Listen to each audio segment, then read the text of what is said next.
The story of Gideon, the small army that won a big battle. Hello kids, today I'll tell you a short story from the Bible. There was once a man named Gideon. He lived in a time when God's people were afraid because their enemies, the Midianites, were very strong. Gideon was not a soldier. He was not famous. In fact, he felt too small and too weak to do anything important. But God saw something different. One day, an angel appeared to Gideon and said, "The Lord is with you, mighty warrior." Gideon was surprised. He didn't feel mighty at all. But God told him that he would lead his people to victory. Gideon gathered an army of thousands of men ready to fight, but God said the army was too big. If they won, the people might think they won by their own strength, not by God's power. So God told Gideon to send many of the soldiers home. Gideon's army became smaller and smaller until only 300 men were left.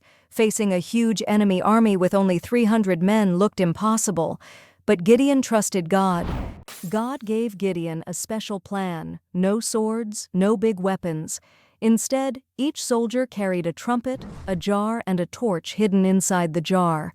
In the middle of the night, Gideon and his small army surrounded the enemy camp. On Gideon's signal, they blew their trumpets, broke the jars, and shouted, "A sword for the Lord and for Gideon!" The enemy soldiers woke up in fear and confusion. They thought a huge army had attacked them. They ran away, and God's people won the battle without even fighting. The lesson for you today is this: you don't have to be the biggest, the strongest, or the bravest. God can use anyone, even someone who feels small, to do big things.